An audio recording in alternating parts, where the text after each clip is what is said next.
नमस्कार, मैं हूं आपके साथ अंकिता पाल। बुलेटिन की शुरुआत करते हैं। सीधा आपको ले चलते हैं वासिम, जहां पर सीएम पहुंचे हुए हैं और यहां पर चुनाव को लेकर तैयारियां भी तेज हो गई हैं। तो क्या कुछ कह रहे सीएम योगी आदित्यनाथ, सुनाते हैं आपको।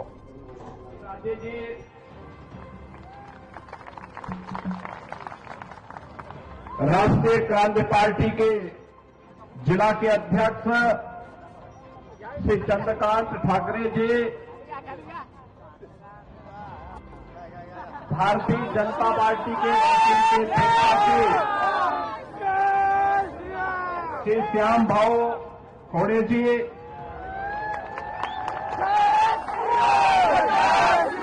मंच पर उपस्थित भारतीय जनता पार्टी, शिवसेना, राष्ट्रीय क्रांति पार्टी के सभी पदाधिकारीगण और यहां पे मंच पर उपस्थित सम्माननीय संत बाल योगी गोपाल नाथ जी, उपस्थित बहन और भाइयों, ये मेरा सौभाग्य है कि आज मुझे छत्रपति शिवाजी महाराज के हिंदवी स्वराज्य की स्थापना की पावन धरा महाराष्ट्र की इस भूमि पर आप सबसे संवाद करने का एक अवसर प्राप्त हुआ है। बहनों और भाइयों, मैं उत्तर प्रदेश, जो प्रभु श्री राम की पावन धरा है,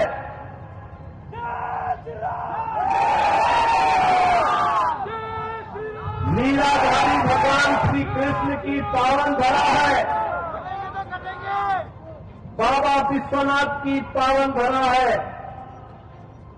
उस पावन धरा से शौर्य और पराक्रम के प्रतीक हिंदवी स्वराज के संस्थापक छत्रपति शिवाजी महाराज के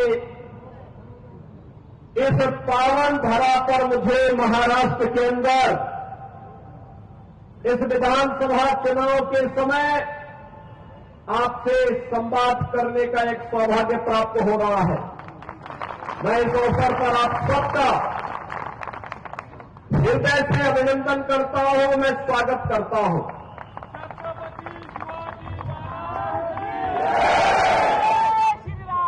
बहनों और भाइयों,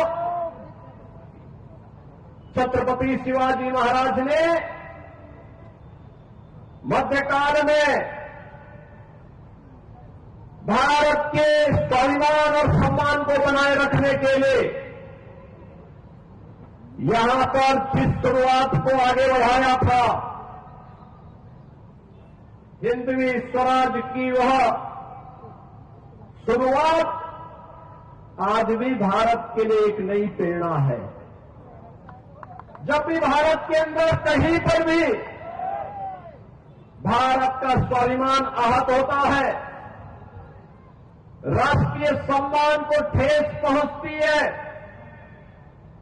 तो लोग छत्रपति शिवाजी महाराज का स्मरण करते हैं। छत्रपति शिवाजी महाराज, और ये महाराष्ट्र के और भारत के हम सब नागरिकों का सौभाग्य है कि महाराष्ट्र की भूमि ने एक और तेज के प्रतीक, शौर्य पराक्रम के प्रतीक इन महापुरुषों को जन्म देकर के भारत और भारतीयता की रक्षा के लिए उन्हें इस धरा पर आगे बढ़ने के लिए अवसर दिया। वहीं पूज्य संतों का, समाज सुधारकों का भी एक बड़ा वर्ग महाराष्ट्र से ही आगे बढ़कर के देश को नेतृत्व प्रदान करता है। पूज्य बाबा साहब भीमराव अंबेडकर हो, महात्मा फूले हो, सावित्रीबाई फूले हो, या फिर वीर सावरकर, इन महापुरुषों का नाम कौन ऐसा भारतीय होगा जो सदैव स्मरण में करता हो? हमेशा ये नाम हर भारतीय के जवान पर होते हैं। बहनों और भाइयों, आज मैं आपके बीच यही कहने के लिए आया हूं, चुनाव चल रहे हैं और चुनाव में दो महागठबंधन आपस में लड़ रहे हैं, दोनों आपस में लड़ रहे हैं। एक तरफ महायुति गठबंधन है, प्रधानमंत्री मोदी जी के नेतृत्व में भारतीय जनता पार्टी, शिवसेना और एनसीपी, एक तरफ यह गठबंधन है और दूसरी ओर महाअघाड़ी के रूप में महाअनाड़ी गठबंधन है।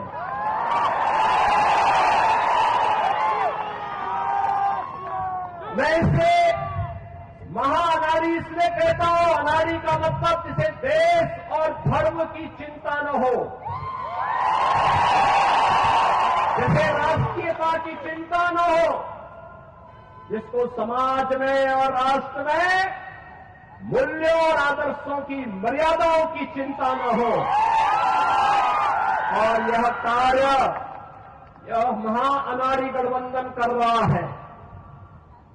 याद करिए, छत्रपति शिवाजी महाराज का संघर्ष भारत के स्वाभिमान और सम्मान का संघर्ष था। याद करिए, औरंगजेब की सत्ता को चुनौती देने के लिए छत्रपति शिवाजी महाराज आगरा गए थे। आगरा में हमारी सरकार ने वहां एक मुगल म्यूजियम बन रहा था। जब मैं मुख्यमंत्री बना, लोगों ने कहा इस म्यूजियम का नाम मुगल म्यूजियम है। मैंने कहा क्या इसमें होगा? कहा औरंगजेब से जुड़ी हुई स्मृतियां रहेंगी। मैंने कहा औरंगजेब से क्या संबंध है तुम लोगों का? यह एक विदेशी आक्रांता था। हमारा संबंध छत्रपति शिवाजी महाराज से है। इस म्यूजियम का नाम तो छत्रपति शिवाजी महाराज की स्मृति में होना चाहिए। छत्रपति शिवाजी म्यूजियम होगा। बहनों भाइयों, छत्रपति शिवाजी महाराज ने जिन मूल्यों मर्यादाओं की रक्षा के लिए संघर्ष किया था, विपरीत परिस्थितियों में संघर्ष किया था, संभाजी महाराज ने जिन मूल्यों के लिए संघर्ष किया था, जिन अभियानों को लेकर के कभी त्यागा टोपे ने देश की स्वाधीनता के संघर्ष को आगे बढ़ाया था, आज उसी संघर्ष में हम भी उससे प्रेरणा प्राप्त करके अपने देश और अपने समाज के लिए कुछ कर सके, यही कहने के लिए आज मैं आपके पास आया हूं। यही कहने के लिए आज मैं आपके पास आया हूं। आप याद करिए, कांग्रेस 1947 में देश की आजादी के तत्काल बाद से लेकर के लगातार लंबे समय तक देश के अंदर शासन करने का अवसर कांग्रेस को प्राप्त हुआ था। क्या कांग्रेस ने कभी ईमानदारी से भारत और भारतीयता के बारे में सोचा? ये वही कांग्रेस है जिसने बाबा साहब भीमराव अम्बेडकर का अपमान किया था। ये वही कांग्रेस है जिसने बाबा साहब भीमराव अम्बेडकर को चुनाव में परास्त करवाया था। और यही कांग्रेस है जो लगातार भारत की सुरक्षा के साथ सेंध लगाती रही। याद करिए, आज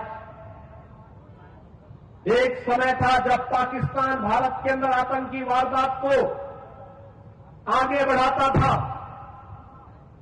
एक समय था जब पाकिस्तान के घुसपैठे भारत के अंदर घुसकर कहीं भी बम विस्फोट करते थे एक समय था जब चीन भारत की सीमाओं का अतिक्रमण करके भारत की सीमा में घुस जाता था। कांग्रेस के लोग कहते थे, जब हम लोग उस समय मुद्दा उठाते थे, कांग्रेस के लोग कहते थे, अरे बोलिए मत, संबंध खराब हो जाएंगे। उनको अपने संबंध खराब होने की चिंता थी, देश की सुरक्षा की चिंता नहीं थी। और आज मोदी जी के नेतृत्व में नया भारत है। अगर भारत की सीमा का अतिक्रमण करोगे तो फिर राम नाम सत्य है की ही यात्रा निकलेगी। अगर भारत की सीमा के अंदर जाकर के विस्फोट करोगे तो एयर स्ट्राइक और सर्जिकल स्ट्राइक इतनी जोरदार तरीके से होगी कि उनका आका पाकिस्तान भी कांप उठेगा। और यही हुआ था।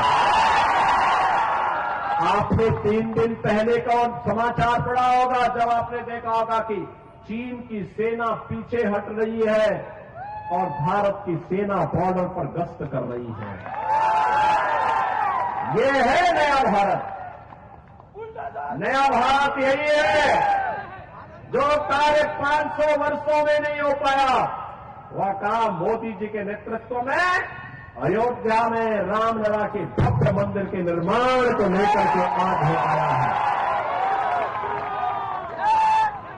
आतंकवाद का जो दंश कांग्रेस ने देश को दिया था, कश्मीर में धारा 370 के रूप में मोदी जी आए, अमित शाह जी गृह मंत्री बने और कश्मीर में धारा 370 समय हमेशा के लिए दफन हो गई, समाप्त हो गई। अब कश्मीर में भी चुनाव हो रहे हैं। मैं कश्मीर के चुनाव में गया था। चुनाव के दौरान जब मैं जम्मू एयरपोर्ट पे उतरा, मौसम थोड़ा वहां खराब था। मैं एयरपोर्ट के अंदर गया, एक मौलवी मुझे मिले, वो मुझे बोले राम राम। मैं समझा नहीं, मैंने कहा पता नहीं किसको कह रहे हैं। फिर उसने कहा योगी जी राम राम। मैं उसकी तरफ देखा, मैंने कहा भाई ये तो मौलवी है और मुझे राम राम क्यों कह रहा है। तो वहां पे एक जवान था, मैंने कहा भाई ये मौलवी क्या मुझे कह रहा है। कहा हाँ। तो एयरपोर्ट के अधिकारी भौचक थे। मैंने कहा भाई नहीं, भौचक मत हो रही है, आश्चर्यचकित मत होइए, ये धारा 370 हटने का इफेक्ट है। और बहनों और भाइयों, मैं आपसे यही कहने के लिए आया हूं, मैं आपसे यही कहने के लिए आया हूं, वासियों से मैं यही अपील करने के लिए आया हूं। ये जो चुनाव चल रहा है ना, ये चुनाव केवल सत्ता प्राप्त करने का मात्र चुनाव नहीं है। मोदी जी के नेतृत्व में एक भारत श्रेष्ठ भारत बनाने का जो अभियान चल रहा है, महाराष्ट्र इसमें और मजबूती दे, इसकी अपील करने के लिए मैं आया हूं। भारत दुनिया की बड़ी ताकत बने, इसकी अपील करने के लिए मैं आपके बीच आया हूं। आपसे कहने के लिए मैं आया हूं कि सत्ताएं तो आएंगी जाएंगी, 1947 से ही होता रहा है, लेकिन हमारा भारत रहना चाहिए और भारत दुनिया की सबसे बड़ी ताकत बनना चाहिए, मोदी जी के नेतृत्व में बनना चाहिए। यह कहने के लिए मैं आपके पास आया हूं। तभी चेहरे पर खुशहाली आएगी, हर नौजवान के हाथ को कार्य मिलेगा, हर बहन और बेटी सुरक्षित होगी, स्वावलंबन के साथ आगे बढ़ेगी। अन्यथा ये लोग तो भारत और भारतीयता को, ये जो महा अनाड़ी गठबंधन है, यह तो भारत और भारतीयता के स्वाभिमान और सम्मान के साथ खेलने वाला है। याद करिए, यही कांग्रेस, यही एनसीपी, यही लोग थे जो कहते थे राम हुए ही नहीं, कृष्ण हुए ही नहीं। ये वही तो लोग हैं। आज चुनाव के समय भले ही आपके सामने कुछ भी कह रहे हो, लेकिन इन पे विश्वास करने की आवश्यकता नहीं। याद करिए, अयोध्या में भगवान रामलला का भव्य मंदिर 500 वर्षों के बाद इस बार पहली बार रामलला ने अपनी जन्मभूमि पर भव्य दीपोत्सव और दीपावली का आयोजन के साथ इसका आनंद लिया है। पूरी अयोध्या ही नहीं, पूरा भारतवर्ष दीपावली के रंग में एक एक दीप से जगमगाता हुआ दिखाई दे रहा था। और याद करिए, अयोध्या के एयरपोर्ट का नामकरण क्या है? इंटरनेशनल एयरपोर्ट अयोध्या में बना है और एयरपोर्ट का नामकरण महर्षि वाल्मीकि के नाम पर हुआ है।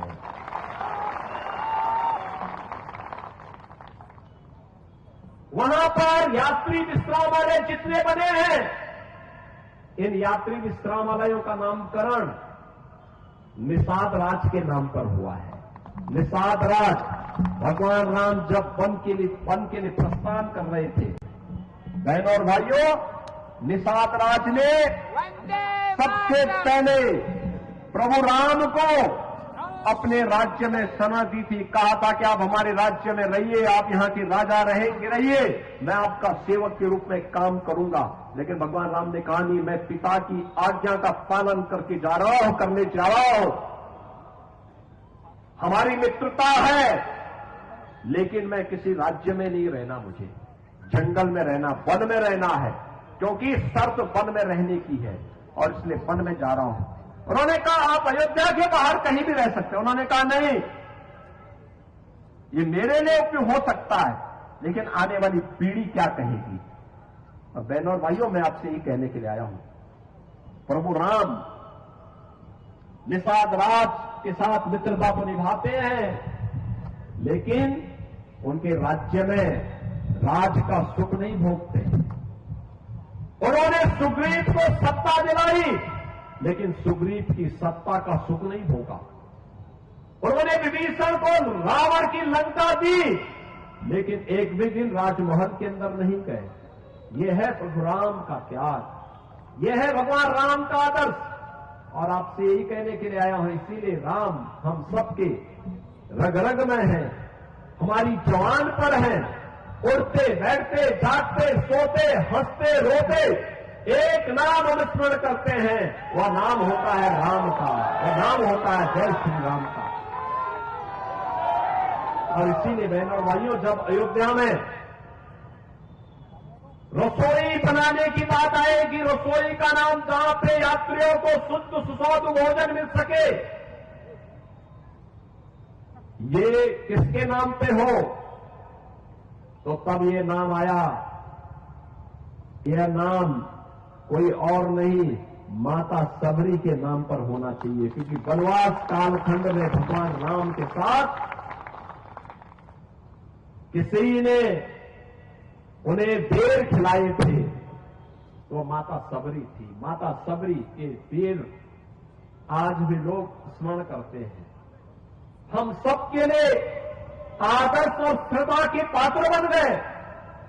बहनों और भाइयों, याद करिए, मोदी जी के नेतृत्व में नया भारत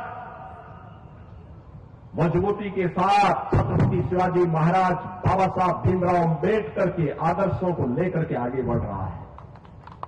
ये नया भारत न टिकता है, न झुकता है, न पीछे हटता है।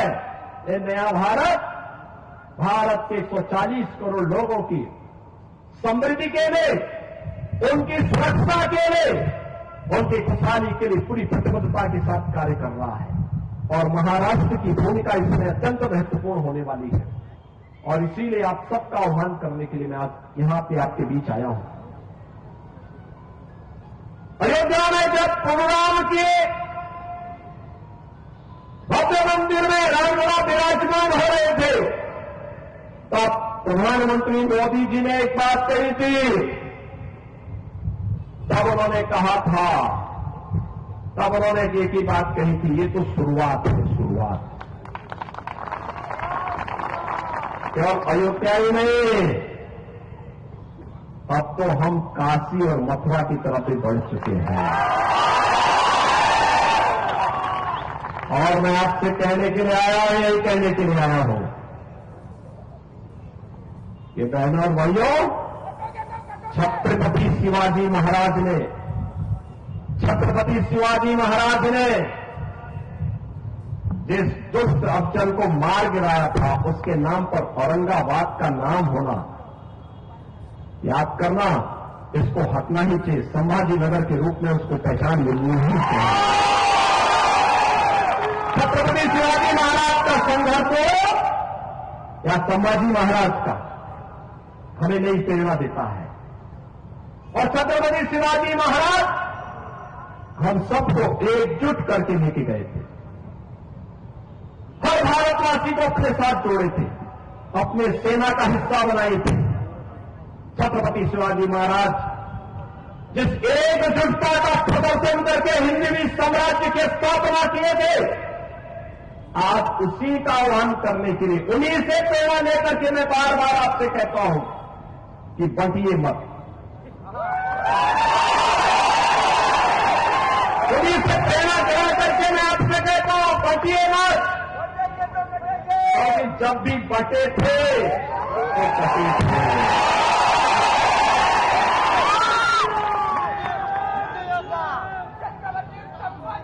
एक है तो एक है, एक है तो सेप है, और बटे थे तो कटे थे। हमें बचना नहीं है, एकजुट होना है। एकजुट होकर के यहां पे महायुति गठबंधन को, जो मोदी जी के नेतृत्व में आज पूरे देश के अंदर कार्य कर रहा है, एनडीए के रूप में, एनडीए के रूप में काम कर रहा है। भारतीय जनता पार्टी लीड कर रही है मोदी जी के नेतृत्व में। ऐसे ही महाराष्ट्र के अंदर ये महाअनाड़ी गठबंधन को हराना है और भारतीय जनता पार्टी के नेतृत्व में महायुति गठबंधन को, एनडीए के प्रत्याशियों को विजयी बनाना है। और इसी के अपील करने के लिए आज मैं आपके पास आया हूं। श्री श्यामबाबू खेड़े को वासीम से भारतीय जनता पार्टी ने अपना प्रत्याशी बनाकर के आपके बीच उतारा है। श्रीमती भावना ताई गौरी को रिसोर्ट से, हमारे गांव से प्रत्याशी बनाया गया है। श्रीमती सईताई ढाके को करंजा से प्रत्याशी बनाकर के आपके बीच उतारा गया है। आप सबका आशीर्वाद इन प्रत्याशियों को प्राप्त होगा। हाथ खड़ा करके थोड़ा जोरदार